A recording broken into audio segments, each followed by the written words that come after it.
sa tuwing ako'y gagapang na aking paghinga. Magandang araw sa inyong lahat. Sa video na ito, tatalakayin natin kung paano nga ba nabuo ang sikat na boy band na SB19. Mula sa kanilang mga unang hakbang hanggang sa kanilang tagumpay, alamin natin ang kanilang kwento. Kaya't samahan ninyo ako sa isang masayang paglalakbay sa buhay ng SB19. Dito sa Pinoy Wisdom.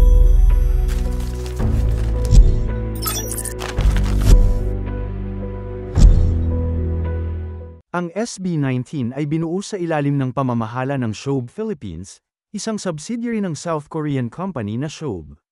Noong 2016, nagsagawa ng auditions ang Shobe Philippines upang makahanap ng mga miyembro na magiging bahagi ng isang bagong boy band na inspired ng K-pop ngunit may sariling Pinoy flavor. Pagkatapos ng masusing pagpili, 5 miyembro ang napili, sina Pablo, formerly Sejan, Josh, Stel, Ken, at Justin. Ang bawat isa sa kanila ay nagpakita ng natatanging talento sa pagsayaw, pagkanta, at pag-rap, na naging dahilan upang sila ang mapili para maging miyembro ng SB19. Matapos mabuo ang grupo, sumailalim sila sa matinding training na halos 3 taon. Dito, kinailangan nilang pag-aralan hindi lamang ang musika kundi pati na rin ang mga disiplina ng isang performer. Naging hamon ito para sa kanila dahil ang training ay may parehong intensity ng K-pop idol sa South Korea. Noong Oktubre taong 2018, inilabas ng SB19 ang kanilang debut single na Tila Luha. Ngunit ang tunay na pagsikat ng SB19 ay nagsimula noong Setyembre taong 2019 nang kanilang inilabas ang pangalawang single na Go Up. Dahil sa kanilang matinding dedication at walang sawang pagsasanay, nag-viral ang performance video ng Go Up na naging daan upang makilala sila hindi lamang sa Pilipinas kundi pati na rin sa ibang bansa. Dahil sa kasikatan ng Go Up, naging bukas ang maraming oportunidad para sa SB19. Ang kanilang kasikatan ay lalo pang tumindi nang inilabas nila ang mga sumunod na singles tulad ng Alab, Burning, at Hanggang sa Huli.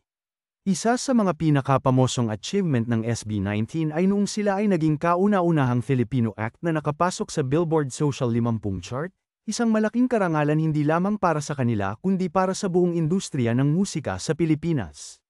Hindi rin naiwasan ng SB19 ang mga kontrobersya.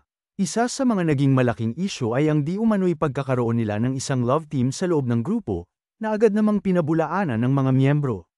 Sinabi nila na ang kanilang relasyon ay higit pa sa pagiging magkaibigan, sila ay itinuturing na magkakapatid. Sa kasalukuyan, patuloy na umaarangkada ang SB19 sa kanilang karera. Kamakailan lang ay inilabas nila ang kanilang album na Pagsibol, na nagpapakita ng kanilang paglago bilang mga artista at individual. Lalo pang tumatatag ang kanilang fanbase, na kilala bilang Atin, na laging sumusuporta sa kanila sa bawat hakbang ng kanilang karera. Ang SB19 ay may malaking pangarap na mas makilala pa sa buong mundo at maipakilala ang Filipino music sa global stage. At dyan nagtatapos ang ating kwento tungkol sa SB19. Sana'y nasiyahan kayo at mas lalo nyo pang naintindihan ang kanilang journey mula sa pagiging trainee hanggang sa pagiging isa sa pinakasikat na boy band sa Pilipinas. Kung gusto nyo pang makaalam ng iba pang kwento ng mga sikat na personalidad, huwag kalimutang mag-subscribe at i-click ang notification bell para lagi kayong updated. Maraming salamat sa panunood. Hanggang sa muli, dito lang yan sa Pinoy Wisdom.